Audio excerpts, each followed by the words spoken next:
We'll start giving some reminders now that as you come in, if you could please make sure that your name is shown along with your affiliation association to USN. We'd appreciate it. If you're a student, faculty member, community member, we'd love to know.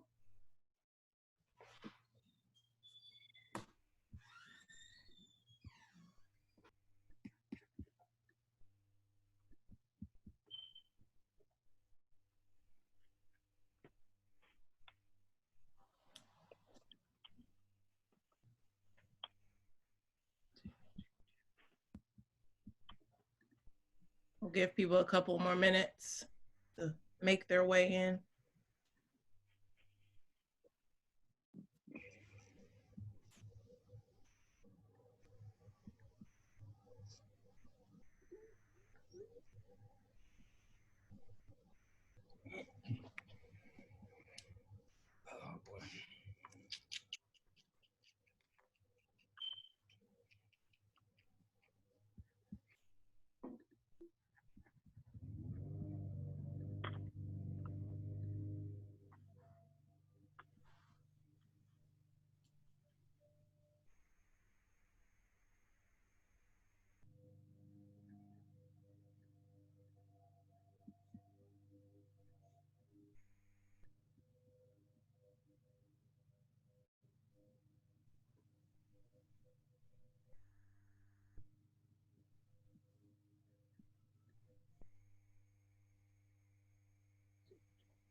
All right, shall we begin?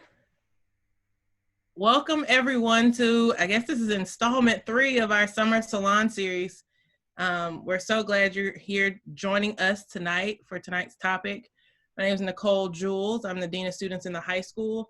And I'll let you introduce yourself, Miss Mayfield. I'm Dana Mayfield. I teach English at USN. I'm also the freshman dean. And I'm going to pass it off to the rest of our group that's been working on these sessions. We'll go to Dr. Walker next. Hi everyone, Quentin Walker, head of the high school. Pleased you're here and very much looking forward to the conversation and dialogue this evening. Mr. White, where are you? I'm right here. Roderick White, Director of Diversity and Community Life. Very excited to have everyone here tonight, excited for the conversation, and I'm ready to go. Ms. Trauber. And I'm Juanita Trauber, the Communications Director. Just remember that we're recording tonight's session and we'll share it on YouTube tomorrow.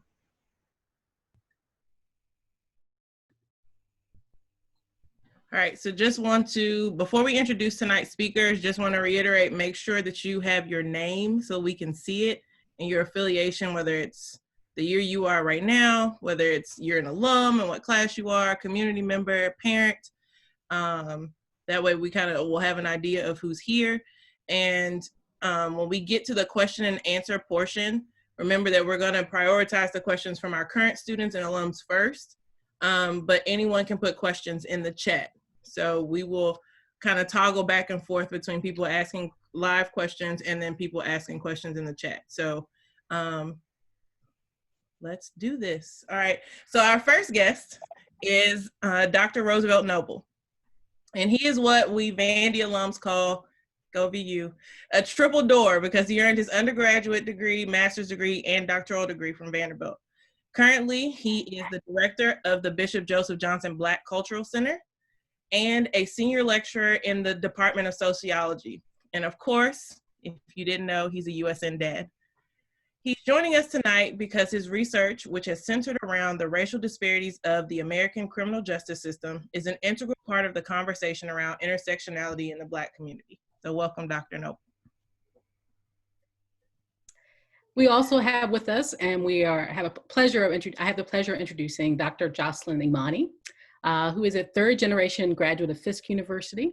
She also has a PhD from Howard University. Currently, she's a history professor and assistant dean for graduate student recruitment at Fisk University in Nashville. She has served as a research and curatorial assistant with the National Museum of African American History and Culture.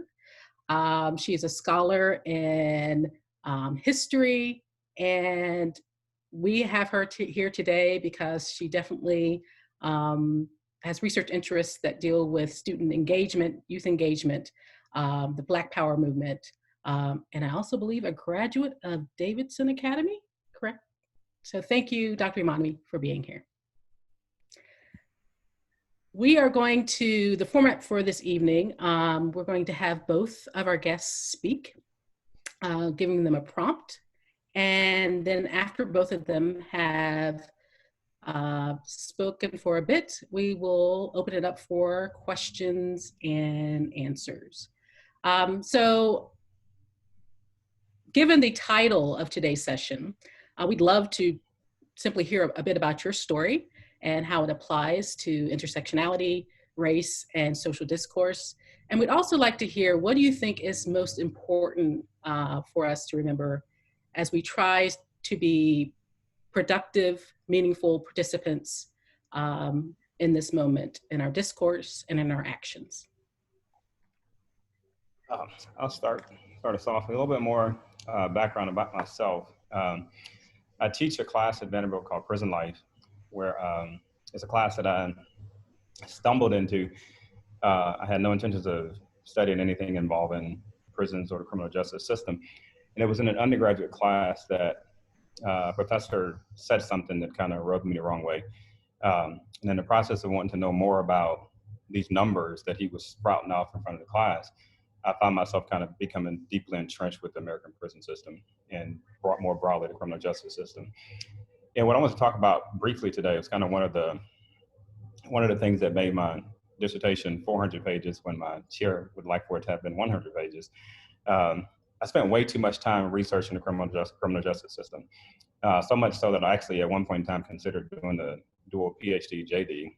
And once you start studying the criminal justice system, it's like you fall into this hole of sorts. And when I have students, for example, today ask me, hey, Dr. Noble, I'm really excited about reforming the criminal justice system. Where do I start? It's like, have you ever eaten an elephant before? Because you got to basically try to figure out where you're going to chew. There are so many different places and so many different parts. And right now, a lot of our focus and attention is on policing. But policing is only one of several steps in terms of where people can kind of get involved in terms of affecting change. But I do start with policing when I talk about some of the things that are wrong with our criminal justice system, in large part because that's our frontline entry point. And I'll drop a few links in the chat at some point in time later. But when we talk about everything from pretextual traffic stops to racialized policing to any number of things dealing with discretionary power, proactive criminal investigations, the police play a huge part in this system, but they're only one part. They then pass the baton off to the prosecutor. Prosecutor has a great deal of discretionary power and things that they do, and where all that comes in. And I'm extremely anti-prosecutor. And over the course of my years of teaching at Vanderbilt, I've had about 6 students whose parents are prosecutors. And I always have to apologize to them on the front end, but I'm telling you right now, mom and dad are not my favorite people, right? Rachel Rollins is the DA out of Boston, who's probably the most progressive and best example of a prosecutor to actually like. In addition to the prosecutor then passes it off, and you have judges that come into play. When we talk about judges and where, the power and influence that they can have, think about the protesters that we have in town right now with all of the different demonstrations. I'm on the National Community Bail Fund. I'm one of the executive board members. And to give you an idea of the judge's discretionary power, they're largely responsible for setting bail. We had a young man about 3 weeks ago who we had an emergency call about, should we bail this person out? Because a judge said this 18-year-old kid, no prior felonies, no prior anything, was actually on his way to University of Memphis to play football. As a protester, had a $75,000 bail set. And we had to come up with and pay that money. And because our limit, normally we don't spend over $5,000, but when they read through the descriptions of what this kid was about to go off and do, it's like, we're gonna pay that bail, right? In comparison, another similar situation, but it's like the racial disparities in terms of the rates of bail are astronomical. That same day, there was another individual came before a judge, domestic violence, repeat offender, $20,000 bail set. What do you think was the difference? One was a white male, One was an 18-year-old black kid, $75,000 bail. So judges play a key part. Defense counsel, public defenders versus private attorneys, that comes into play. Jury selection, Batson versus Kentucky, minimizing the extent to which we can kind of strike people from juries for race. There's a lot of different things that come into play in terms of when you're processing through the criminal justice system, that the different elements of your identity come into play. Race is obviously a big one, but probably one of the bigger intersectional variables in our criminal justice system is class. When we talk about our criminal justice system funnel, I tell people if we had 1,000 serious felonies happen today, 1,000 felonies happen today, on the first day of my class, I always ask students, how many people do you think will actually serve time in prison for that? And a lot of them are very, very ambitious and optimistic about the effectiveness of our criminal justice system. And some of them will say 900.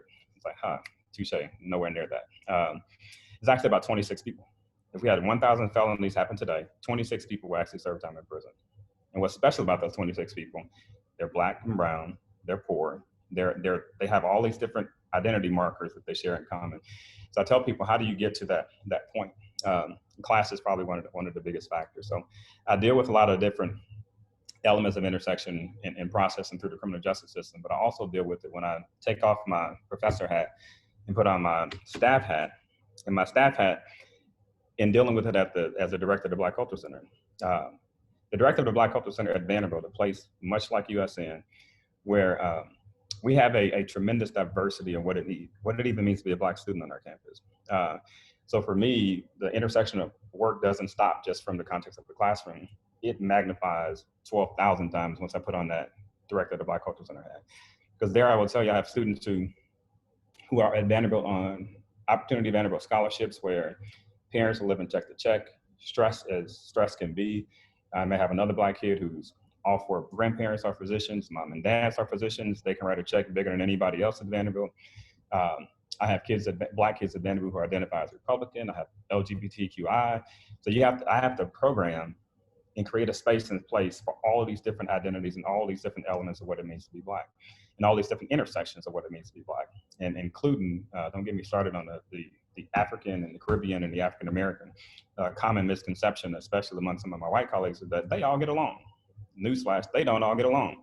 And one of my biggest struggles is helping my African and African American students get along. So having to program to all of that, I just this week I actually got an email from one of my former students who wants to do another program like something I did 2 years ago, which we called the program Black and White, which was basically a panel of Black students who are in predominantly white fraternities and sororities sharing about their experience. They want to do that again because with all of the racial talks that we have going on right now, they want to host this virtual panel. But some of those students, I'll tell you, I'd never seen in the Black Cultural Center until the day that they actually came and were a part of that program. But it's like, you got to program to all those different elements of what it means to be Black. And so there's so many different ways in which intersection and intersectional work comes into play for me research-wise, as well as for me in the context of what I do as a director of the Black Cultural Center. And part of my challenge and beauty of what I do is how do you reach all of those people? One of my favorite activities that we do at the Black Cultural Center early in the year, I just do this simple card exercise with them where I ask them to list out all of the different things about you and put them on a card. So for me, I may have a series of cards. One of my cards may say Black, one may say male, one may say father, all these, whatever makes me, right? But then I have them take those cards and rank them. Tell me, what are your top five? What are the five most important elements of your identity? And we have such a good conversation about it because for a lot of our students, they come to realize, wow, some of them, Black is the number one card. There's others where Black is number 5 or 6. And there's so many other things that are equally as important or more important about their identity. So helping students to realize that we're not all at the same place in space helps them to realize why when certain things happen, like even what we have going on right now, you'll have some students, yes, they're going to be downtown protesting, but there's others who won't be. They'll figure out other ways in which they can engage and participate and support this movement, but Black isn't their most dominant card, right? So helping students to kind of realize that we're all diverse, we all come from different backgrounds and circumstances, we all see things differently, but that still doesn't mean we're any more or less Black than the next person simply because our Black card is number 4 or 5. But I'll stop there. I don't want to go into too much. I'll give Dr. Imani a chance to chime in and then field any questions that you guys may have. That's a perfect alley-oop. Feels like the Bulls. Okay, guys. I am so, thank you guys. Thank you to the USN, good folks at USN, Coach Jules, Ms. Mayfield, the whole team for inviting me to be with you guys. I'm very, very excited. I just want to quickly ask you 2 questions so I get a sense of who's in the room. So you should be able to see on the screen a poll that popped up. Do you see it? I hope you do. There we go. Okay, we got some results coming in. I'm gonna wait till it's at least 70% people voted before. Oh, okay, y'all got that. I've never been on this end of the polling. This is very fascinating. Thank you, USN, for new experiences. All right, I'm gonna close it down in 10, 9, 8, 7, 6, 5, 4, 3, 2, 1. All right. Just so you guys get a sense of what everybody else's answer was. So 58% of the people in the room learned about the George Floyd case via social media. And then 72% of the people in the room, or the people who responded, watched the video. I wanted to just kind of get a sense of where we are as a group in a community right now. Because really, as I was thinking about what to say to you guys in this kind of opening statement, I realized that on the surface, it might not look like we're the same. Especially, I'm particularly talking to the USN students, but in many ways, I am you, just a little grown up. I have something I will share with you just to give you an idea. This is my senior picture. Somebody found this recently and shared it with me. This is me when I was a senior at Davidson Academy. I'm a native of Metro Nashville, Davidson County. Private school grad. I was one of 2 chocolate chips in that graduating class cookie. So I know kind of what it is to be Black or other in a majority white space, but good folks. And but the difference is I'm older than you. I didn't have social media in high school. I didn't get social media till my freshman year of college at Fisk, and it was a big deal because in order to get on the Facebook.com, you had to have a college account and a college email address. So it was like real hot and popping when you would go out to your college town. Vanderbilt's just on the other side of the road from Fisk, so we mingled. And it would be a thing to find somebody and say, oh, are you on the Facebook? That's how you know if they really go to school. And then that was an extension of the yard. This is a total different landscape from what you guys are engaging, even in less than 2 decades, which is really fascinating when you think about broader swaps of, time and culture and world history, US history. That's amazing technological advancement that intervenes in to how we are socializing and engaging with each other. So thinking of what I wanted to say to USN students, which is in many ways looking back to that 17-year-old girl in that picture that I showed you, I came up with 7 points. Now, I'm gonna try to make them make sense. If you have a question, ask later. I'm gonna say it real quick. So you gotta listen fast because I talk quick. Listen fast because I'm talk quick, all right? 1, find and tell the truth.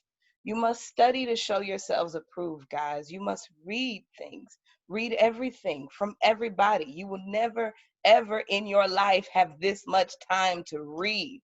Don't squander it all scrolling on screens for things that not are gonna change. The screens are irrelevant, guys. So sometimes recognize that many of us are screen addicted. Even your parents are getting on you and we're trying to help you. But you at some point turn the screen off and read a book, any book, all the books. It doesn't have to be the books that your teachers want. Find a book, read something. So and then once you find the truth, because you have to ask good questions. Once you start finding the truth, you also got to tell it. 2, don't confuse the personal for the systemic, nor the individual for the communal. What do I mean by that?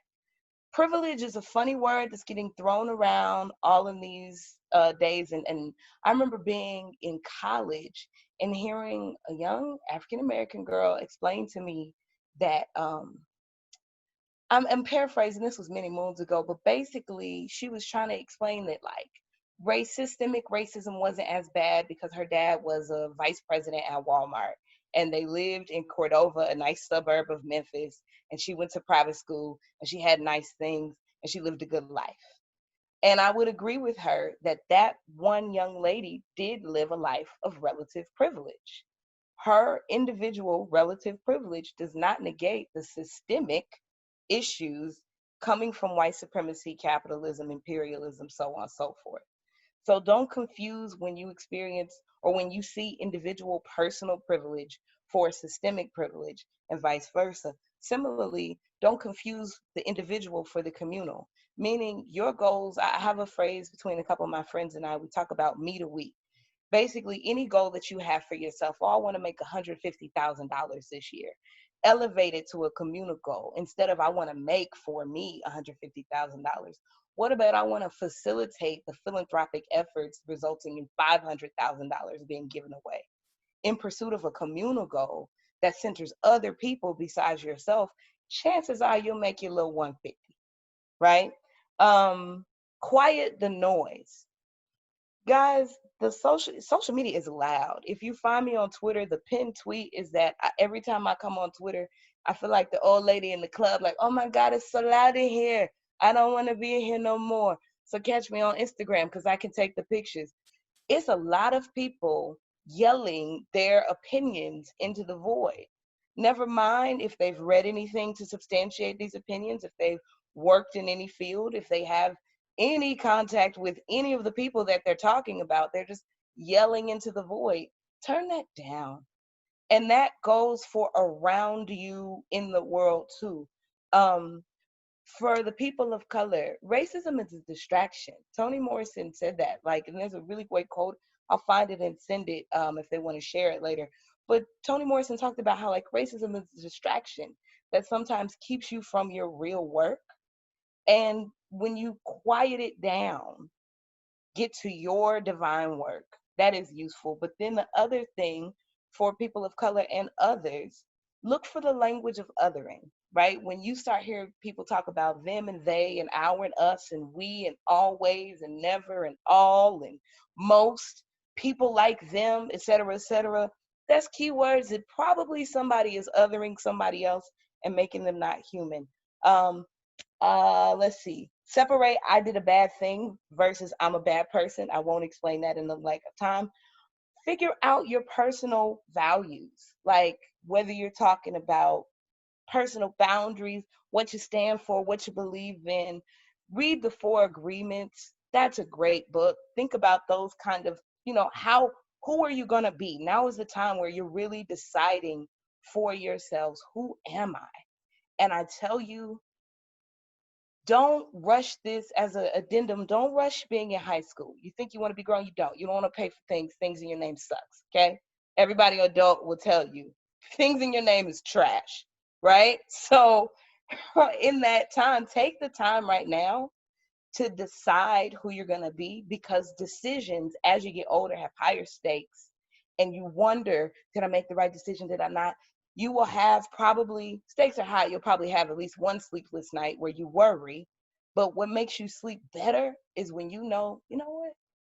I did what's in my heart. Chips fall where they may. Find some values. And finally, ask for atonement and not apologies. I cannot pay bills. I cannot get jobs with apologies and feelings. People cannot feed their children with I'm sorries. So right now, as we're seeing this reckoning moment, learn the difference between atonement, which is fixing something that is broken. If I steal a bike from you and you call 911 on me and I go to jail and I lose 7 years, 10 years, whatever sentencing guidelines, to Dr. Noble's point, and I come out, I'm not made whole and you still don't have that bike. Versus atonement. if I steal from you and we figure out an alternative process where I restore to you what I stole from you, and the need and the brokenness in me that maybe led to me stealing from you is healed, now we have some atonement and some reparation and some healing, as opposed to, I'm sorry. So that's where I will stop. I am so glad. I'm looking forward to hearing what you USN students are thinking and feeling. But I just know that you are loved by the people you know and the people you don't know. Because people like me that don't do this work, that have never met you, consider you all the time. And we're rooting for you. And we're looking forward to see what you're going to do. So I'll stop there.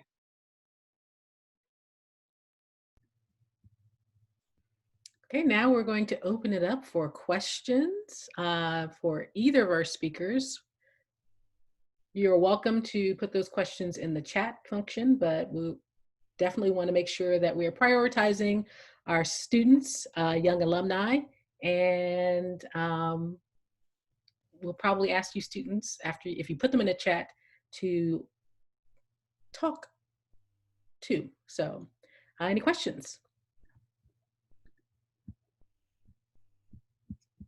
Comments?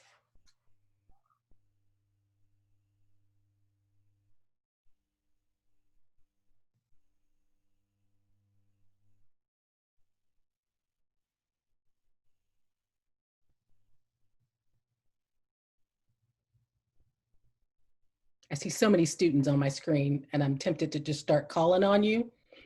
I was about to go in professor mode and start calling people too. I know. Like, I want to do that. you're right here on my first screen. Right, it's my first time with y'all. I wasn't going to do it, but you got way too many educators. One of y'all better say something. I see class years. I'll just start calling by grades.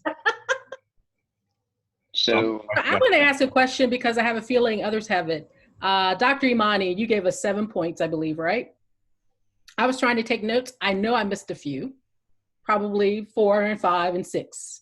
But if you wanted to, you said you might share this with us later, but I don't know if students have specific points that they missed or they want her to review.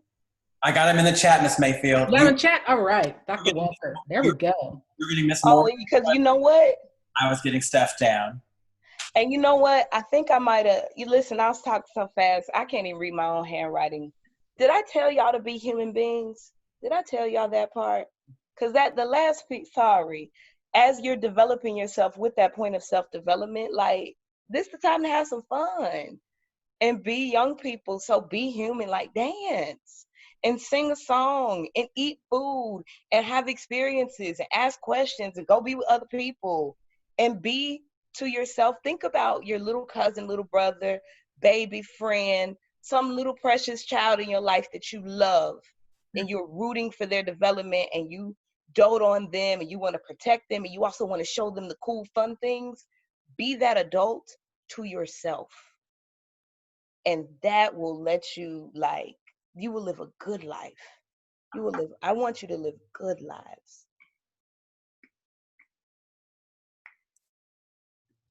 All right, thank you.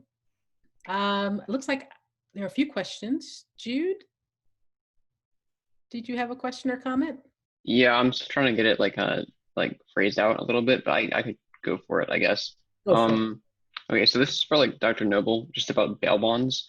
So you kind of mentioned that there's like differences with how much the bail is, often like large differences, and those differences are usually racialized, maybe, or like class. And with some of the like reformative gestures towards bail bonds, like in California, they have this like risk assessment program. Those often also draw criticism for being racialized. Even if they don't consider race as like one of the factors that they include, they might do like where you live or how much money you make, which those factors can also be racialized. Also, people who like report crimes are often like white people and whatnot. So like, how would you suggest reforming the bail bond system? Because those structures don't usually work. Yeah, I think you hit on some good points. One of the release on recognizance is one of the programs that often gets talked about as an alternative, but there still tends to be ways in which race finds its way into there as well. For me, I would generally say at least from the numbers that we've crunched and analyzed at the National Community Bail Fund, post and bail, very few people actually don't show up. So we're actually trying to make the case to completely do away with the whole issue of post and bail. In fact, in some of our preliminary analysis, we found that 50% of the people that we bail out right after arrest ultimately go to court and get found innocent, which means that had we not bailed them out, they would have been sitting in jail until they got to that court date and then been told, guess what, you're innocent. But think if that's 2 weeks, 3 weeks, that person's been off job, they may have lost that job by now. There's all sorts of different negative consequences that can happen. And so what we're actually striving to do and trying to do is basically show that the issue with bail, for the vast majority of people, they would show up even in the absence of having a post-death cash bail for their respective court date. So we're trying to basically dismantle it. And we've shown systematically how certain judges set the bail according to our limit, our cap. And so at one point in time, our cap was $5,000. Then a lot of people had bail at $5,000. Then we walked it down. As we walk it down, that all of a sudden keeps becoming a new cap. And so if it's that arbitrary, why do we have it at all? And so that's what we're trying to get to that point of basically showing. So for me, in terms of a reform for me is the complete dismantling of bail as an option altogether. So. Yeah, it looks like I have a question in the chat from Natalie. Natalie, you want to ask your question?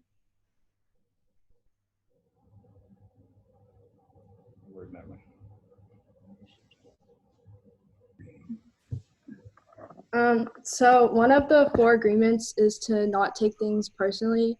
Do you have any suggestions of how to put that into action with discrimination? Oh, yes, darling. So that's when you're feeling discrimination, right? When you're the subject of it. Yeah. Great question. It helps. So this is a fine line, right? One, I would say that for all things dealing with feeling the effects of systemic oppression, community helps to be a balm to that wound. So that's just as a blanket, number one. But then number 2, it's a fine line to recognize that this is systemic and not be overwhelmed with the inevitability of it. But when you recognize, like, I don't know if any of you ever had the experience of people of color, if you have the experience of coming next to a person, probably a person not of color, and you see them guard their personal belongings and or look at you with a level of like fear. If that's ever happened to you, it's happened to me. That is a very like personally offensive thing to happen to a person. Like, I don't even know you and you're responding to me like this. Like, what did I do to you? But when you take a breath, so I guess one practical thing is like to breathe. You have to breathe. When you take a breath and you recognize, like, one of the things I say with a friend of mine is, oh, poor you, that you would miss the glory. What's that Zora Hurston quote? She talks about like, you deprive yourself of the pleasure of my company. Poor you. And it's not personal. But then on the other side of that, if you are, when I first read your question, I read it the other way, when someone who is being discriminated against or trying to call you out on your own behavior and you start to take it personally. Because I've been on that side too, where as a person of privilege being made aware to how like I am not seeing somebody else's perspective, my first thought was like, not me, I'm not like this at all. I'll see everybody. I am everybody's friend. And we have to recognize like, that's not necessarily a personal attack. That is somebody saying like, hey, this element of something in the world makes me feel like this, that, and the third, and your action just then perpetuated it. That's where you separate, oh man, I did a bad thing, from I'm a bad person. A lot of times, not just in these type of things, but in human relations, period, you will find people defend to the death a stupid point, because underneath it is really them saying, if I concede that you are right, that I did a bad thing, that makes me a bad person and I'm not a bad person. And so you just can't take it personally. Like things, you have to just kind of take a breath And if you realize something that is untrue that is said about you, this is when it's true. If something is untrue said about you or to you, kind of just gotta let that wash off for you, because that ain't got nothing to do with you. What other people think about you ain't none of your concern. So it's a fine line, but you figure it out as you grow. I hope I helped. Thank you for your question. Thanks.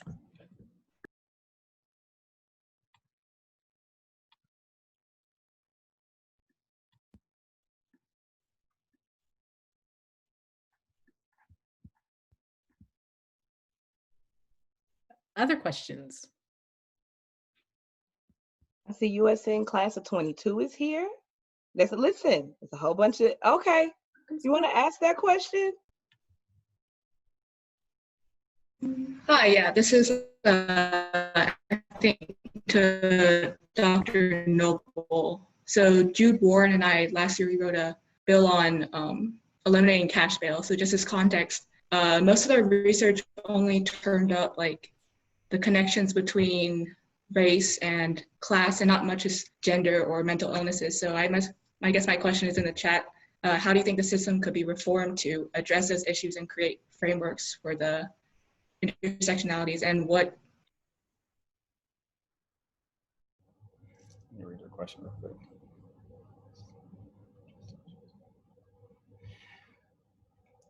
I think from just looking at the question and the different identities that you touch on, there's a couple of different things I pull out there. One, mental illness is a huge factor, and huge problem. When we go back and look at the defunding of our mental health facilities, there's a strong correlation and strong kind of cause and effect relationship that happened between defunding mental health facilities and all of a sudden seeing this spike or peak in the population of folks that we find in prison who suffer from some form of mental illness.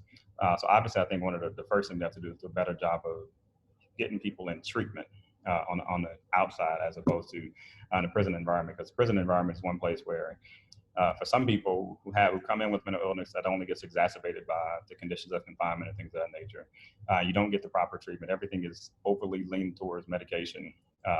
I've gone to, I don't know if you've ever been to Lois DeBerry Special Needs Facility, which is out off of White Bridge Road out in right in the Nashville area, and just to see and even witness the way their mental health program operates. And that's quote unquote one of the better programs in the country. And to me, it does a huge disservice of anybody who comes in there with any element or any level of mental illness. So I think definitely treat mental illness on the outside is one way around that. When you think about the class component, class is such a huge dynamic in our criminal justice system, to where money has the ability to, I hate to use this example, but I use it in class all the time.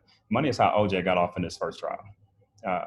If he didn't have money, that whole dream, none of that even existed. But the ability to kind of go out and hire the legal experts and do all the things that he was able to do, so much so to the point that the influence of money, if I'm ever unfortunately caught up in circumstances, I told my wife, mortgage the house, mortgage whatever you got to do to get a private attorney.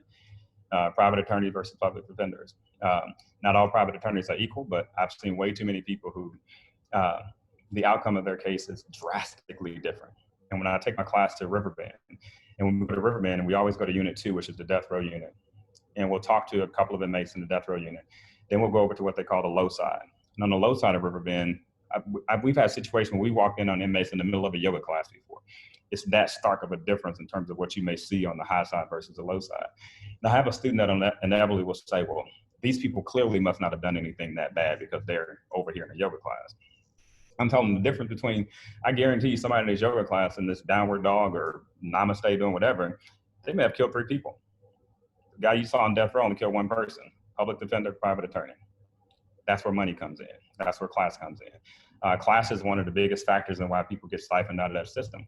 I personally have seen the benefit of, and this is sharing way more than I probably should, but I know people who, not everybody in my Rolodex has a PhD from Vanderbilt University, right?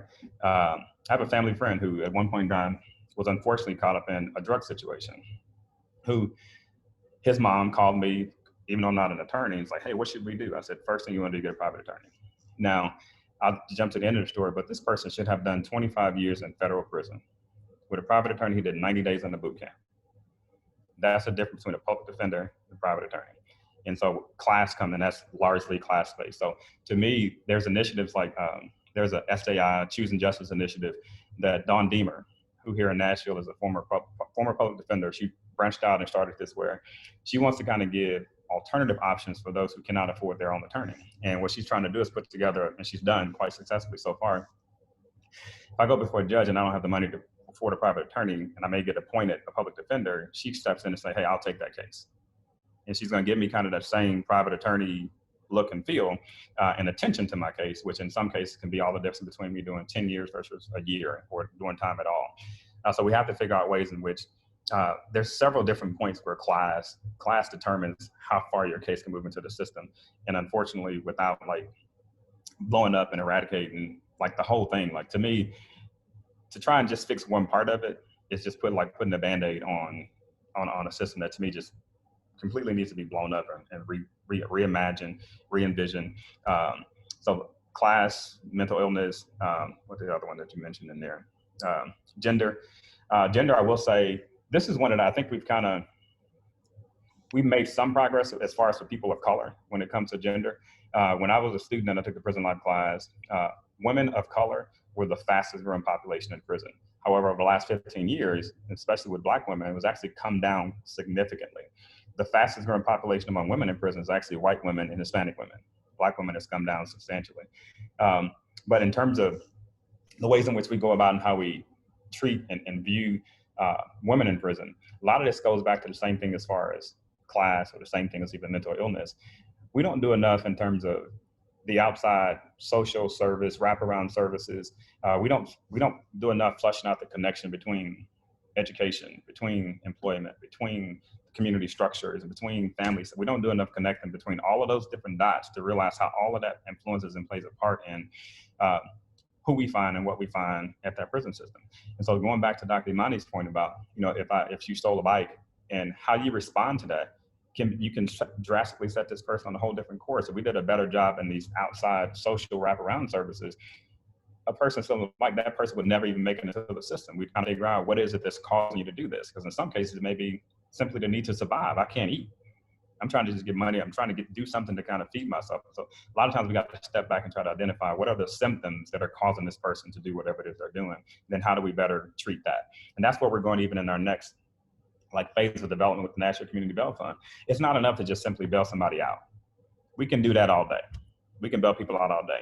But what do we do to kind of try to figure out why is it that you came back? And especially if we have somebody that's a repeat offender, we're not just gonna keep bailing you out like with your personal checking account. We need to try and figure out what is it that keeps causing you to come back. So we're in the process of reaching out to other nonprofits to say, hey, we have this person who is homeless. And the fact that they're homeless is one of the reasons that they keep getting into run-ins with the police. Is there something that you can do to kind of help us kind of stave this person off, get them in a stable home environment? So we're trying to think about things on that scale. So to me, it takes more attention and focus on what are we doing before people get to prison versus once you get there, it's almost too late, especially with our existing system. Our existing system would have to be blown up and kind of rebuilt before we can kind of more effectively produce change there on its own. Can I ask a question of the students on the call? If you guys can just use the chat, what issues are most pressing to you? Is it issues of racism, classism, gender, sexuality, environment? What are your causes?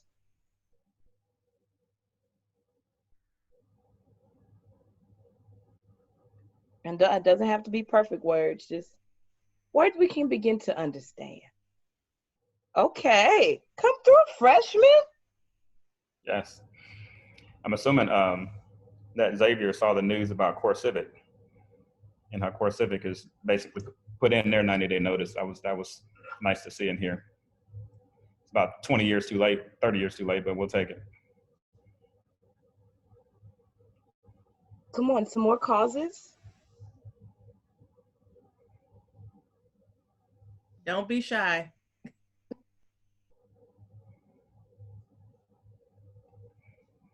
Sonia, I think you're muted. Oh, I am, but I didn't have anything to say. You're good. Well, since you did say something, unmute yourself. Lovely. What are your causes? Unmute yourself. You have words. You have thoughts. All right.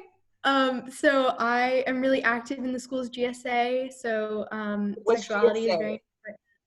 The Gender and Sexuality Alliance, right? So that's very important to me, but even as an extension of that, looking at communities of color, like intersectionality is like very much where I work or where I think about a lot, because if you look at kind of queer people of color have been sort of pushed to the side by a lot of movements concerning the kind of progression of queer people. So that's something that I'm very interested in, I guess, like, and the intersectionality of that. Have you studied about Marsha P. Johnson and Sylvia Rivera? That's a great starting point, right? And that's probably where I'm glad that you have started there. I would love for you to like lean in, right? Like lean in, because here's another part of that gender and sexuality question in terms of the contemporary moment. People who are dealing with race struggles or class struggles will often de-emphasize folks' gender and sexuality presentation. So for example, in Pan-African struggles, sometimes you'll hear people say things like homosexuality is not African. And the question of where homosexuality fits in the history of people of color across time and space is a question worthy of study. But find your broad interest and then dig in there under the surface. Let's see, environmental climate change, gun violence, racism. These are great. I think society assuming someone's class and gender just based off someone's look is a big problem. And so then here's the second question. Feel free to put in the chat. What does your freedom dream look like?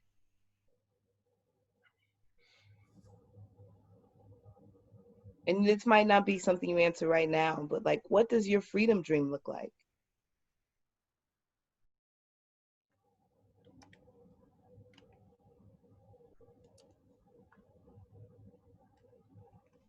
Can you expound more on what a freedom dream is?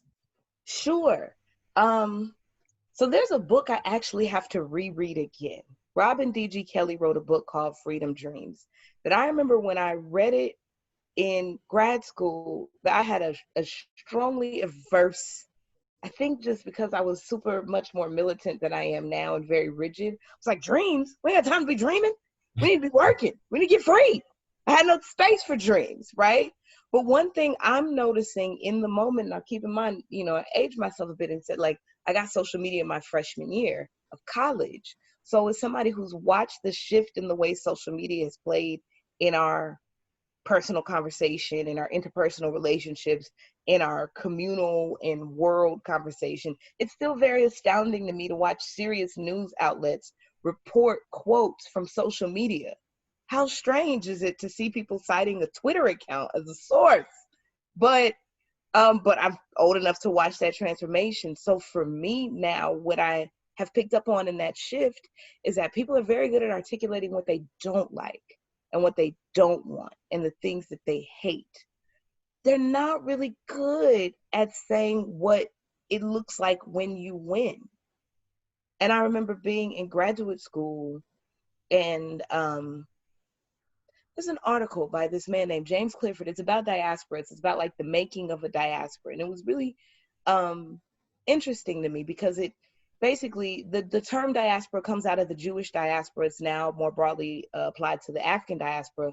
And one thing Clifford does in his article is outline how there are 6 categories of what makes a diaspora group a diaspora, but no community will have all 6 of them at the same time, just because of the transitory nature of what a diaspora is. And one of them is like woven into the nature of a diasporic group is the struggle that made them spread. But then there's an argument that does the diasporic group's core definition become defined? Are they defined by their struggle? Like, and to bring it home, out of the clouds, I'm Black. My oppression is not a central part of my identity. If white supremacy stopped tomorrow, I'd still be fly in Black. And I'm able to do that outside. And so because I don't define myself by my struggle, I define myself by my pursuit of freedom. So by my artistry, by my creativity, by the way I care for children, I define myself by the stories that I tell and the stories that I like. For example, I like a comedy, don't like horror. Some people are the opposite, right? I define myself and I dream when I think about what my own individual freedom looks like realized, when I think about what my own life looks like as a grown lady, a senior citizen, and what that version of freedom looks like. And I dream for what, what do I wish for high school students in 30 years or 100 years? Those are my freedom dreams. And I'm realizing the necessity of spending more time in coloring those out into three-dimensional pictures rather than outlining exactly what I hate. Does that make more sense? So if you guys, were to close your eyes and think about the world you want to build, because right now, the thing that you guys might not fully grasp is that you can do whatever you want. Not in your parents' house. You need to listen to them and respect them because you don't have nothing, okay? But but you can build the life you want. You can create the world you want to live in. You can be the change you want to see, and not in an abstract, like pie in the sky. Don't think you're going to be a millionaire by the time you're 30, because unless you got endowed family money, you're not.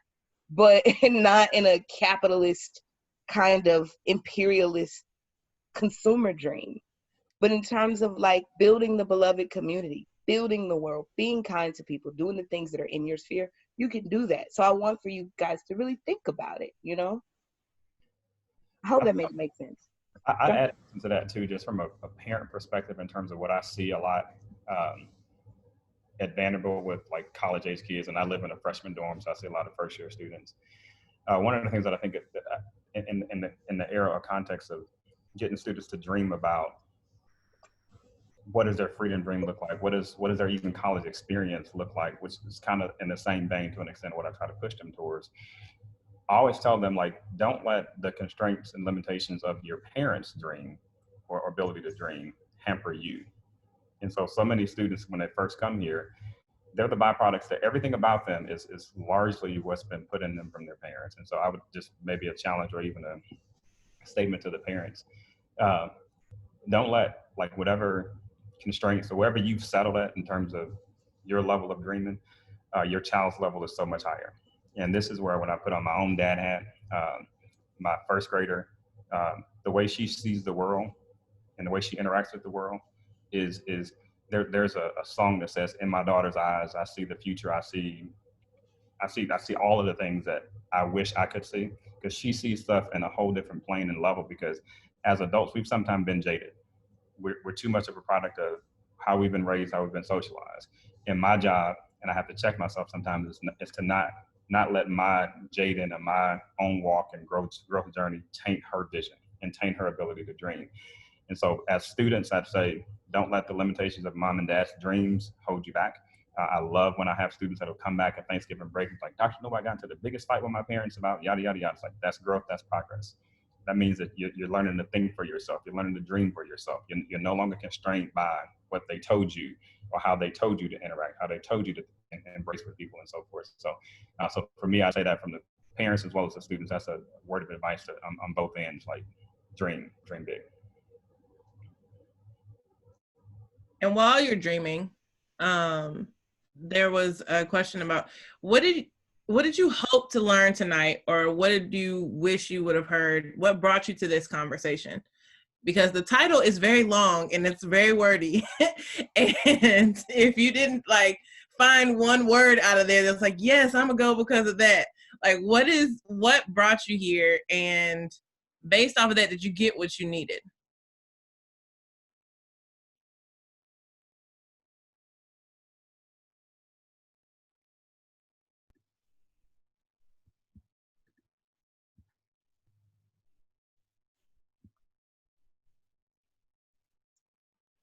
I want to emphasize the part of Ms. Jewell's question that talks about what were you expecting to get, or what brought you here? I guess giving us a yes or no to whether or not you got what you needed is helpful, but we want to make sure that we are giving you what you need.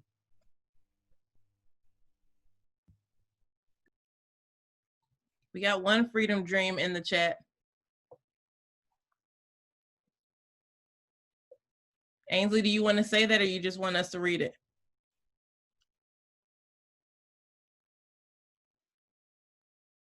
Do you want me to read it? Expound, Ainsley. All right, I'll read it. Or yeah, go ahead. Okay, I'll read it.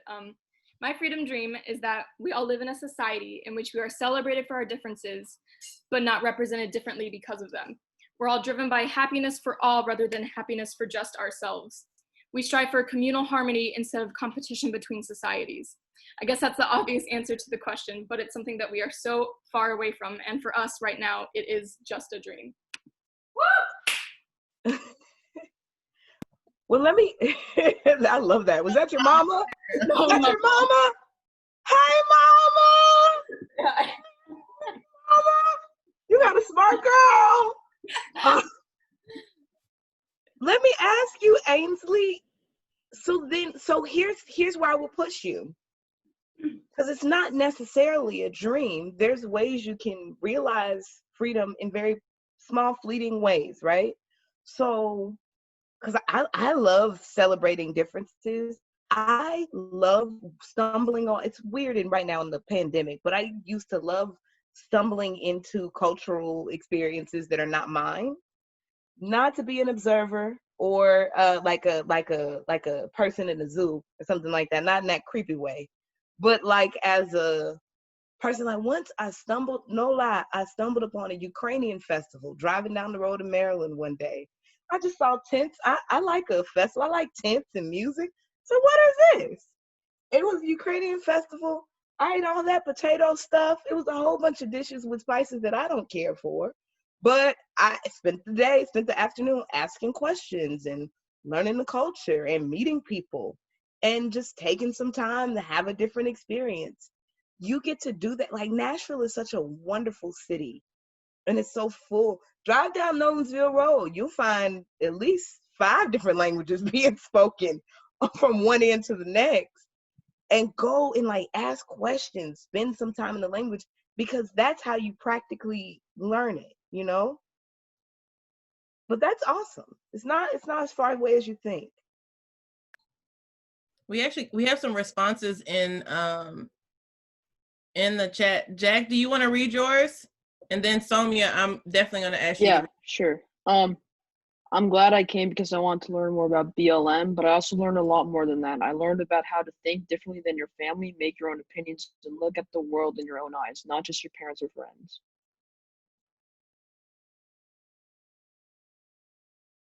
Good job.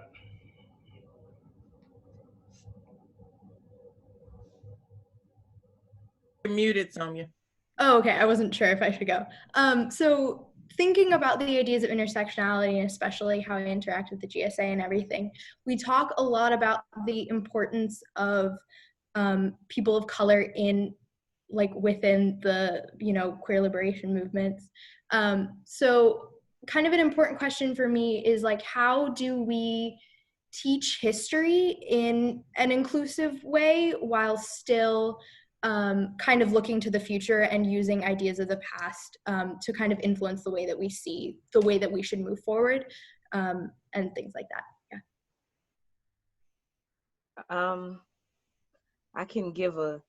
What's it called when you punt the volleyball and then somebody else spike it? So I'll do that, Dr. Noble. Because I'm actually in the process of trying to reformat my US history syllabus for the fall. And the world exploded. And every time I try to figure out a new way to do it, the world explodes again. And I thought it was just going to be the coronavirus. Nope. And there's new ways. And so what I'm realizing that I have to do, start with my learning objectives in terms of what do I want my students to understand in terms of my basic plot points, key pieces of legislation, like what is the key points of the narrative. But then one thing I often do I often remember the people who are in the room. So whenever you look at a photograph, imagine you're looking at a photograph. Think about, you can look all around the edge of the photograph, you can read the photograph, but then you got to think who's taking the picture, who else is in the room, what's excluded from the frame. And you think about like the time period and who's likely to be in the proverbial room, right? So for example, there's a photo of Jefferson Davis's inauguration of president of the Confederacy.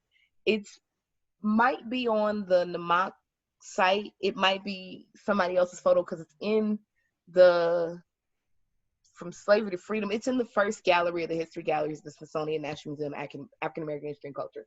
Point is, so there's this image of Jefferson Davis's inauguration, and it's typical Victorian era, like columns and candles and revelry and outfits. But if you look at the picture closer, the candle holders, the lamp holders are actually people. They're enslaved people holding those lamps. So in that proverbial room, you're going to find accounts of Jefferson Davis in terms of the history, in terms of the literature. You're going to find newspaper articles from the reporters. You're going to find accounts of legislators, lawmakers, wives, diary entries of people in the room. But one of the things in terms of me as somebody who uses primary sources, I would want to figure out, how do I get the perspective of those people who had to stand there during the entire ceremony and be lamp holders on a balcony ledge? Like there's one down and there's one below, and that's their job. You have to consider their voices, because it's not one of the most racist things you'll see in the historiography, particularly of the 19th, 20th centuries, is the assumption that Africans in America had no voice, that they liked their condition. And same you'll see for Native peoples, particularly during the time of good old Hickory, President Andrew Jackson. During that time, the assumptions that are made about Native people and their perspectives on what's happening in the time are so inherently racist that it takes the work to find the other source material.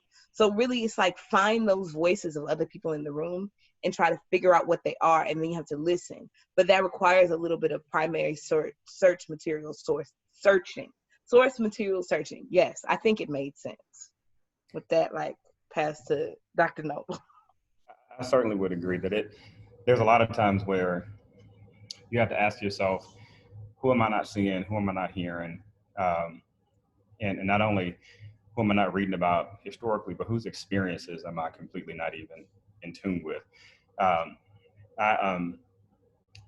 In dealing with, you mentioned about the future. To me, you can't really, as an institution, as a family, as whatever, you can't really progress and move towards the future until you adequately deal with and address and reconcile with the past. And to me, so if there are people of color who've been marginalized or their experience has been whitewashed out of the past, you'll never get to wherever this dream or utopia is that you think as an institution until you deal with that. Having been on some of our recent Venables had a lot of change as of late. And our new chancellor, Dia Meyer, and Provost Wente, he put out a statement last week talking about Vanderbilt's efforts and what we want to do more of moving forward in the realm of equity, diversity, and inclusion. And a big part of that was really speaking about the need to reconcile part of our past and reconcile part of our history. And having been on, say, the call before all of that came out and some of the planning meetings, and someone in the meeting brought up the fact, well, we've talked about our university's history and yada, yada, yada. I said, no, you talked about James Lawson. You talked about Perry Wallace. That's not the Black history. That's not the history that people want you to reconcile. The history that people want you to reconcile is the stories of the people that I've done about 600 interviews with Black alums from Vanderbilt that go back as far as 1968, all the people who just graduated.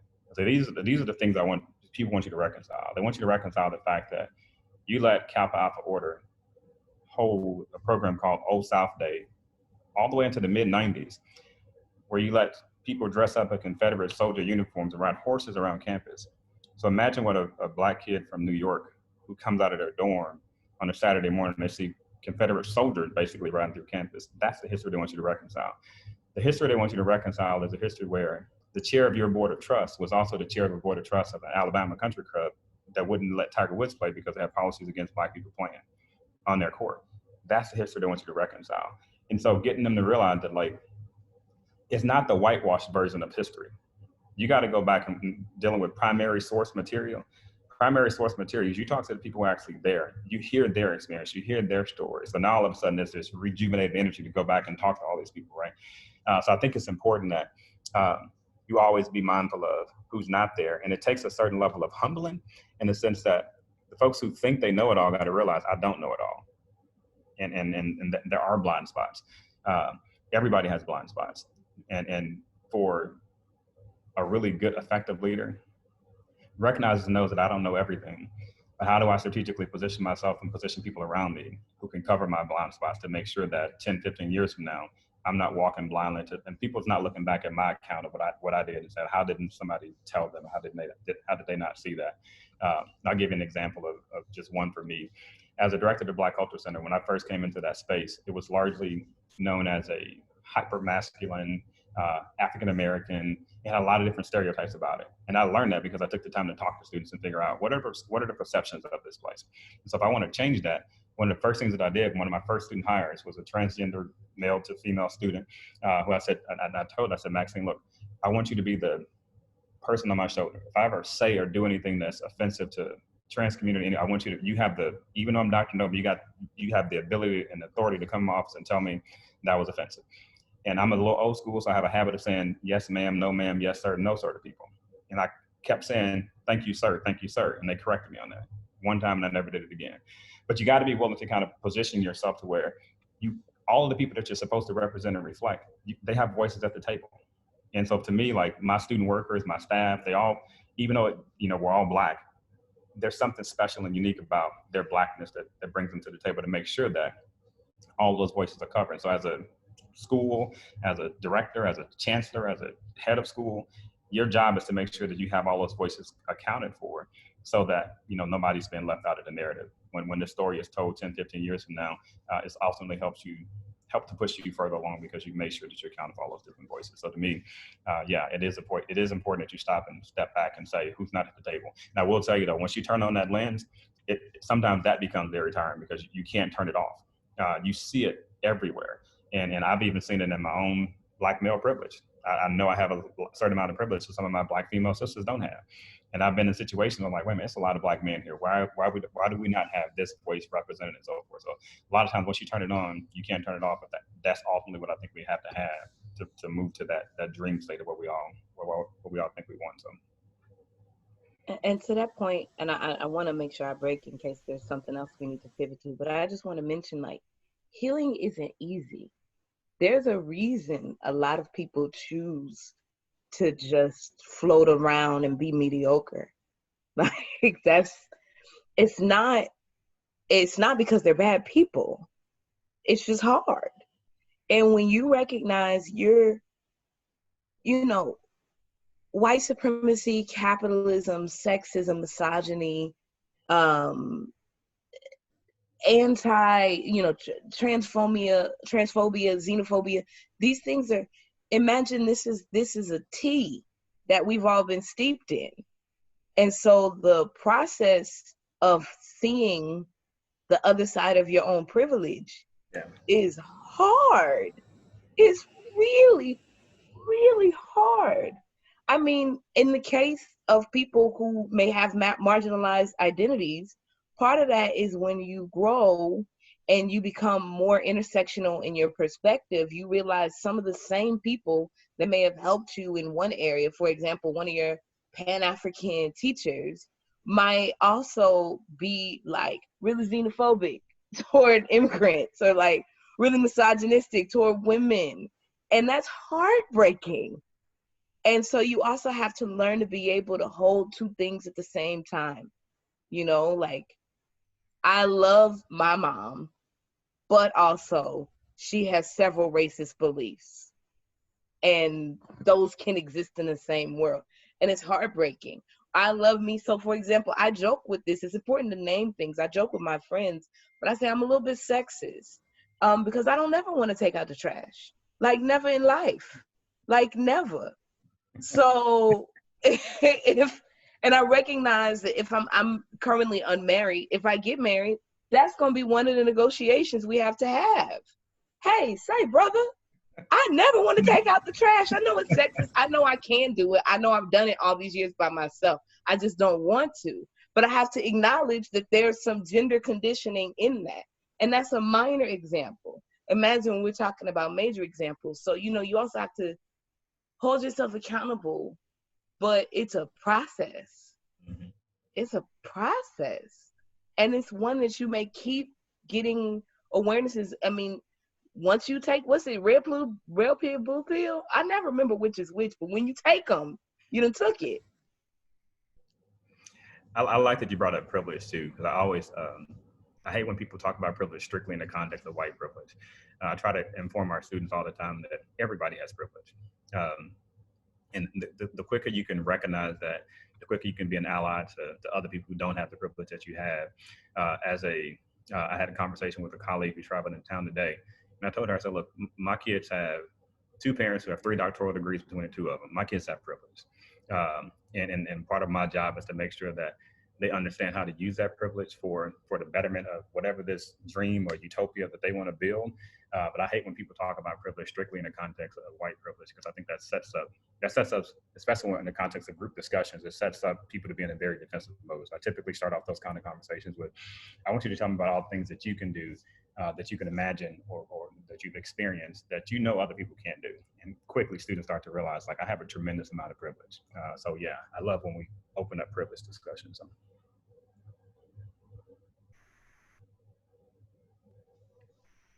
I think I noticed a comment that others agreed with, and I want to give our guests the opportunity to talk about it a bit. When Dr. Imani talked about what were some of the issues that are important to you, and let me see if I can find it. I'm pretty sure it was from Friedman, maybe? Jeffrey? Do you mind? Are you still here? Yes, I'm still here. Do you want to share that, what was important to you? Sure. So something that I've just kind of realized lately as I've been taking in information with all of the things that are going on is that it seems like lots of issues that to the core are really, you know, human rights issues are kind of just being morphed into political issues by some people. And it seems like some of the people who are, you know, morphing it aren't necessarily morphing it to fix it, but kind of to use it to their political gain. And that's something that's just, I just think it's concerning how something like human rights issues can be turned into something like a political issue, which obviously political issues tend to be pretty divisive in general. And I just don't think that human rights issues just really should not be things that you, I don't know, can, I don't want to say disagree on, because obviously you can have different views on stuff, but yeah. I think you kind of would like to believe that there's a certain core set of things that we should all be able to agree on, right? For example, when people ask me, why do you think this feels different? Like George Floyd was not the first person to be killed by police, right? But why is it that this feels different? I think part of it is because you can't watch that 8 minutes and 46 seconds. Now, if you're a human being, you can't watch that and not think that was wrong. I don't care how you vote, where you come from, whatever. You can't watch that and not think that's wrong. And that's what's different. That's what that's what got us here. That's what galvanized us. But when you take that same sense of energy and same sense of wrong that we had for that, and you take that towards COVID, and you say, hey, wear a mask. And now this wearing a mask has become such a political, divisive topic. you would hope that the same sense of humanity that you had for this person that you saw being choked out for 8 minutes and 46 seconds, you'd have that same sense of compassion for the people in our society who have compromised immune systems, who have all sorts of different things. And yeah, you may be perfectly fine and healthy, but you've made it a political statement as to why you don't want to wear a mask. And unfortunately for me, I think that starts at the top. That attitude and perspective starts at the top. And as that gets pushed down, more and more people get comfortable with that. And it gets to the point to where, quite honestly, that's the biggest thing that scares me about this fall.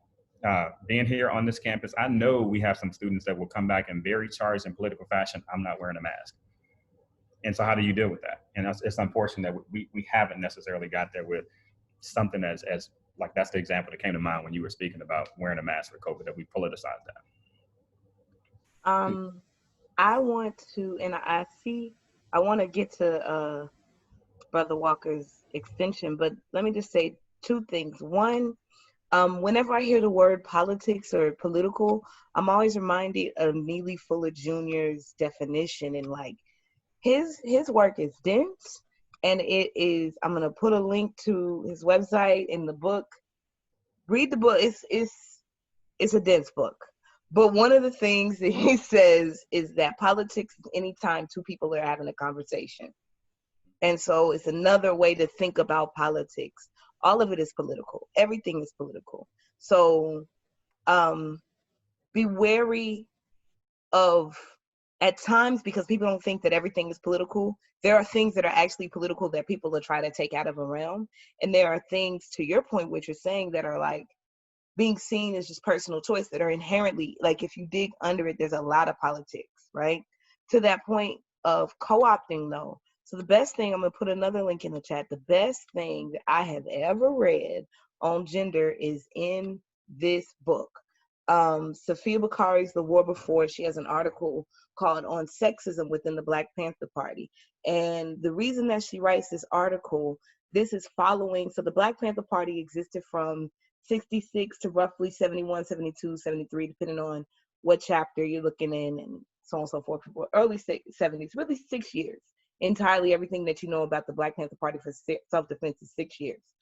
And so this is now 20 years after the FBI and others' intentional dismantling and weakening of the Black Panther Party, that now members are starting to write memoirs in these op-eds in the New York Times. Like, you guys are not reading the newspaper yet, I'm sure, but the New York Times op-ed section, it goes down. That's the original, it goes down in the DM, is the New York Times op-ed section.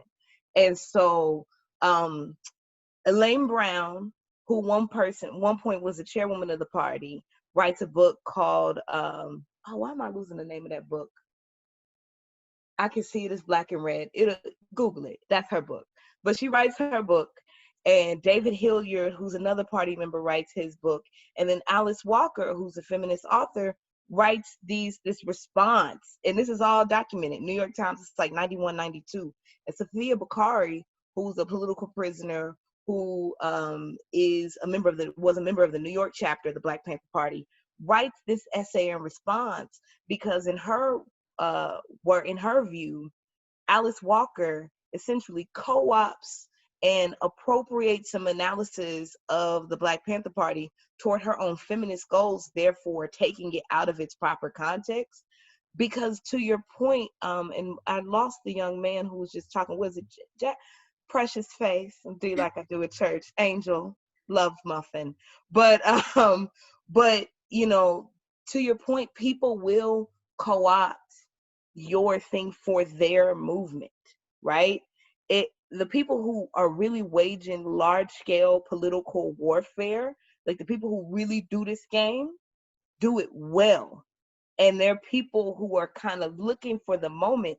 Part of the reason that we have the response to George Floyd's murder that you have now is because the infrastructure of Black Lives Matter was already built 5 years ago, responding to Ferguson, right? So in as much, and that's not, a lot of times the word co-optation has such a negative connotation, right? But this longstanding problem, which has been a problem, already had infrastructure of people to respond to it. And here comes another flashpoint. Let's take the attention of this moment and use it to our own goal. That's not necessarily sinister or menacing, but that is essentially what happens. So you see that all the time, which is why you must be very intentional about the questions you ask, and you must be very intentional about listening for the answer. If people start making things complicated, they're probably trying to confuse you. Or if people start talking in complicated terms, they're probably more than meets that. There's probably a little caca under that perfume, right? So you have to really ask simple questions. Ask simple questions and listen for simple answers. And so to your lastly, this notion of like human rights, that's going back to where your reading and your study goes. Like, read the Universal Rights of Man. Read these documents. Like, this work is decades in the making, and decide whose movement, you must be in organizations, whose movement is doing the work that you want to do, and that'll help you refine your own personal politics. Because you're trying to find your way, and this is beautiful. It's beautiful.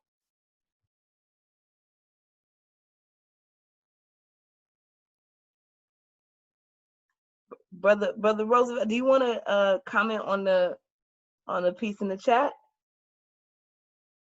Politics being divisive. Is that what you're talking about? Yeah, I will say when I saw that, when the first thing I thought about, one of the biggest reasons why I've kind of disengaged with social media. But politics is to me at its core, for the folks in my closest circle, is not as divisive, because our relationship has more tent poles that are built around things that are not political, right? The people that I don't really know, in the process of going to social media, I was allowing myself to kind of get so wrapped up in how they don't see things the way I see things, or the way they just keep spewing off this hate speech and so forth, or what I consider to be hate speech. But one of the things I did one day when I actually logged back on social media, is I went to a couple of my friends' pages who I know, when we go in the voting booth, we pick different candidates. I know, right? Because we've had those conversations, we've had different relationships or whatever. But one of them is red as red can be. But when I saw him post something about Black Lives Matter, that reminded me of why we were friends. Because even though he's still gonna vote his way, he's gonna vote, he can see the humanity of this is just wrong. And so for me, it's a matter of this period, this time has been cleansing, not divisive. It's been cleansing in the sense that it's helped me to see who my real friends really are, and why I'm comfortable with the fact that, yes, you vote the way you vote. And I actually recall the last time he actually was traveling through town. We stopped, our kids went together, went to Bass Pro Shop and had lunch. But I know that we're completely different people. But your real true friends, the ones who really know you, politics is not divisive. You understand that that's just who they are. This is how I am. This is who I am. And we can kind of navigate around that. The people who don't know you and the people who you allow to kind of distract you with all of that, then politics can seem very divisive, right? So for me, the day when I logged on, I was very specific. I had about 5 friends, and let me check their page and see what they put.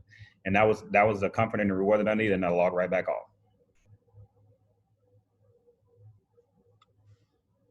That is exactly it. So 2 things in terms of politics, like voting, electoral politics. I haven't taken this link that I put in, but I had a wonderful teacher in high school. His name is Coach Kevin Maggard. He's probably somewhere in these Nashville private school streets. Somewhere. I gotta find him. He's at CPA? I can give you his number. Say it again. I have his number. I can get you in contact. Yeah, that's my coach. I haven't told him I'm back in town. That's been a year. He'll forgive me. But I took his AP government class when I was in high school, and he made us take a political litmus test based on like issues and subjects. And I just did a quick Google. That's when I found, I don't know, it's been many moons since I took it. Might not be the same one. But what I found was, in high school, a lot of people are just parroting their parents, and without, you got people talking about small government. You ain't paying no taxes. You don't know nothing about that. You talking about social programs. your parents pay for all your lunch. Stop this. You have no idea. But so you have to begin to like actually think about what you feel, what you mean, like what you actually value. But then to that end, call a thing, right? So I happen to believe, and I hope I don't offend you, I happen to believe that the man that sits in the White House is a xenophobe and a hate monger. I think he's a sexist and a misogynist and definitely a white supremacist racist, right? And that's based on everything that I've seen from this man, right?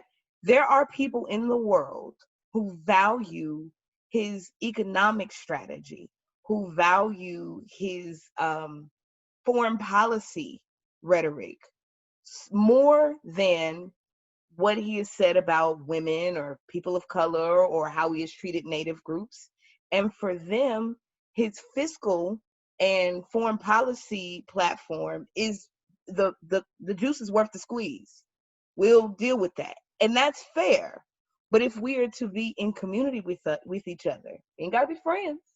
But if we are in community with each other, let's call a thing a thing.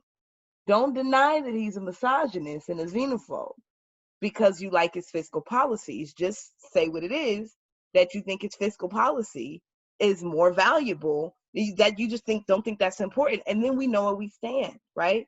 And I'll tell you, and some of this is very deeply personal. Like I recently had a situation where I was talking to someone I love. And we're both, Pan-African Black folks that believe in a radical freedom dream and red, black, and green, all that jazz. And I said, I realized where we diverge. We agree that a strong Black community, a strong Black family is a cornerstone of a strong Black community, but we disagree. Like for me, that includes LGBT people, LGBTQ folks. Like I see a world in which strong Black families are comprised of queer folks and trans folks and, gender nonconforming. I see that world. He doesn't see that world. And we just don't agree. And he responded to me with a quote of Revelation 3:16, which was about the church of Laodicea. You're neither hot nor cold, therefore I will spew you from my mouth. And I think it had the opposite effect because of what he intended, because it clarified for me, you're right. I can no longer be in Pan-African spaces that maintain anti-gay, transphobic rhetoric. I can't go, oh, well, they don't know, or no, that's gotta be a piece that's non-negotiable for me. Therefore, we fracture. Doesn't mean we hate each other, but we fracture. And that's not in my core beloved community. And that's what I stand for. And those are my values. Because that's going back to the piece about your values and defining them. When you know what they are, you also know what they ain't. And you can walk away. And you sleep good at night, I promise. It's all right. It's all right.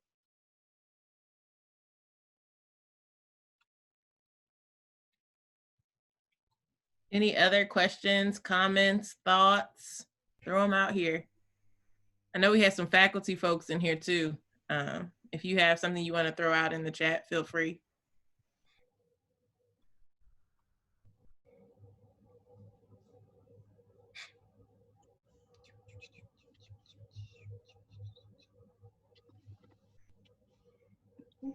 I have a question.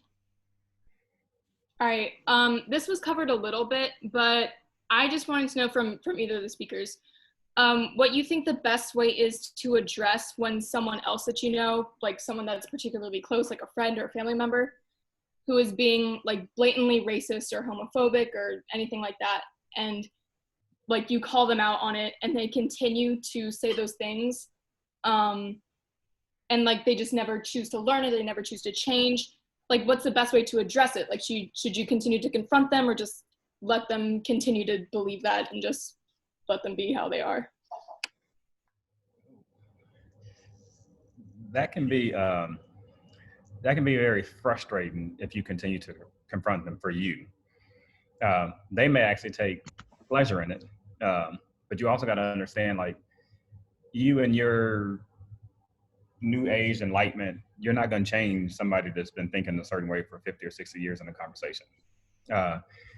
My parents sound like Dr. Imani's parents. My dad is very old school. If he saw me in this shirt, he would say the shirt is gay. If it's not black, if it's not navy blue, there's certain colors that he doesn't even wear, right? And for me, the linchpin to get him to at least act differently in my presence was, you don't have to see your grandkids. This grandson that you love, who's Rosevelt III, if you want to have him in your life, there's certain things that we don't do, right? And so, like recently, I knew I was going to get a comment out of him recently with this one. My daughter Jordan, one of our quarantine activities, decided she's going to give everybody facials, and so she had a makeup kit, and she gave me a facial, and my wife filmed it and sent it to, like, we have a family group chat. My dad commented so fast, I was like, I knew he was going to be the first person, but that's his like homophobic ways and views. I know that's how he is. I'm not going to change that, man. But I know that I can make him act differently in my presence. So in my presence, he's going to say all the things that he needs to say, because he knows grandkids. And at a certain point in time, it's life decisions, because because when they say, do you want to pull the plug, Dr. Noble's like, how good has he been to me? And I'm just joking. But I think having to realize that, like, there's some people that it's just, you're not going to change them. You're not going to change the core. You can get them to act differently temporarily, but if they're that deeply anchored in it, it's not happening. I've seen so many students that have had that same issue and battle, and you're constantly just kind of setting yourself up for more and more frustration because they don't see the world how you see it. I tell students even now, for us, when we start the school year off, if you're here and you know that there's another person that's clearly here in terms of how you perceive or view a certain topic, success for the year is that you both do this. Nobody's swapping places. Nobody's coming completely to the other person's side, because you can't undo the 18, 19, 20 years of culture, socialization. You can't do all that in one conversation, one transformative experience, whatever. The best you can hope for is a small incremental step of growth. And that's what I push for even with my own family and with people that I know have views and opinions that I don't. And sometimes I don't choose to be around people that I know are openly problematic, right? That's my response. For sure. You know, I love, there's a lecture, I will find it and put it in the chat. It's Dr. Joy DeGruy talking about post-traumatic slave syndrome, and there's plenty of them, but my favorite one, she's an Abyssinian Baptist church in New York, and one of the things she talks about is, like, everybody enters the conversation about race on different levels, 100 level, 400 level. She said, but some people are just gonna have to die. Like, they're just gonna die, and that's okay that they dead. You know what I mean? Like, they're just gonna die. And then there are other people. I mean, there's a reason. When Frederick Douglass says it's better to build strong children than repair broken men, like, there's a reason for that. I mean, because some folks, listen, y'all, like, being an adult is hard. And there are some people, part of the reason they're so mean and evil, they're in a lot of pain. And I'm not just talking about around social ills. I'm just, that mean old lady at church, that lady, that old man on the corner who's just never smiling, a curmudgeon, he's hurting, you know? And part of that, it goes when people, they're holding on to beliefs. It's like a psychological thing. Some people are holding on because if this is not true, then the life I've built for the last few decades is a lie. And what then happens to everything if everything's been a lie, right? That requires a huge stabilization of the ego. So that's broadly. But, and I want to be clear, shame is not a social justice tool. One of the great things I've been doing during this quarantine is taking walks. I've been listening to good old Brene Brown's podcast, Unlocking Us, and she had Austin Channing Brown on there. It was a good one. And they were talking about how shame is not a social justice tool. And Audre Lorde talked about how you cannot dismantle the master's house with the master's tools. I might be butchering the quote, but basically, like, you can't dismantle white supremacy's structures with white supremacist tools. So the idea that you go around shaming people, like, that is not your business to do. And some people, like, they gonna die in their ignorance. Let them live their sad lives. They'll learn on their deathbed, or they won't. Not your concern, right? But it's not for you. But there's still, I would say, there's this notion of a social construct, right? Think about on a micro level. There's a reason you don't walk around and punch your friends in the arm when you greet them, because that ain't cool. You won't have no friends if you walked up to people and punched them in the arm. It's weird, right? Similarly, it's got to be like, hey, bro, it's weird if you're homophobic.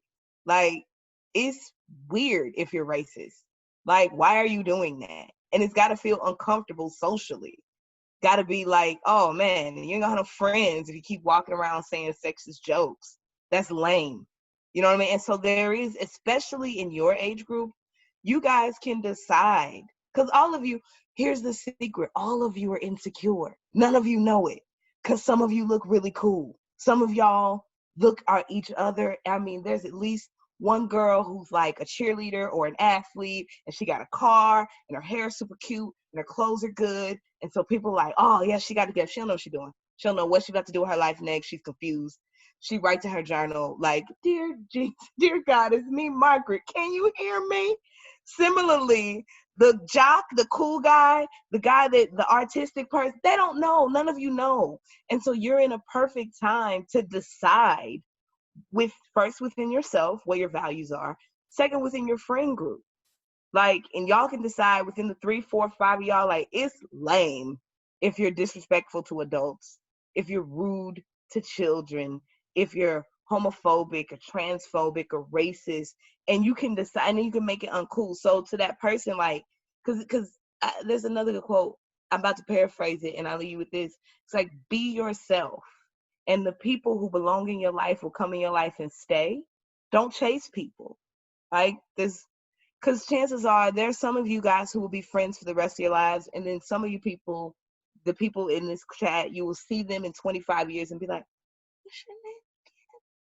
There'll be memories, right? Like, hey, yeah, that's that girl from, because life is windy. So this is just a moment in time, and you'll figure it out. I hope that makes sense. Well, I want to say this. I want to thank you, Drs. Noble and Drs. Imani, for being here. This was great. I'm sure some of us that teach are going to try to figure out how to get y'all on campus in our classes at some point. And for everyone else, thank you guys for being here. This was recorded and will be up on the YouTube page tomorrow. Is that right, Ms. Trauber? And then we'll also make sure that all these links, because there was so much good information in this chat with links and resources, that will all be available for you to access later, because if I couldn't keep up either, so and I'm sitting here watching it, so just know that that'll be available to you. Some of us will hang around for a moment, but thank you for being here. Ms. Mayfield, do you have anything? No, just thank you all for coming, and we really appreciate our guests tonight. Thank you. Yes, thank you guys for the invitation too. It's kind of very rewarding to know that these kind of conversations are happening among high school students. So kudos USN, class of 2031. Kudos. You'll blink and it'll be here. And hopefully, once it's safe for us to join in person again, I can meet some of you guys. Because I mentioned I just came back home. I've only been back in Nashville for a year. I was gone to DC for a decade. And so these are not the kind of conversations was happening in my high school when I was graduating. So I'm just so excited to see all these good folks of Metro Nashville, Davidson County, and the 6 surrounding counties at engaging in these good conversations. So thank you guys for your time. Thank you guys for the invitation. Yes. And thank you, students, for those questions. Yeah, those are good. Very good. Dreams. So a few of us will hang back. If you can, Dr. Noble and Dr. Imani, at least till people flush out, and then because somebody might have a question they didn't want to ask in front of everyone. So thank you. Good night. See you next week.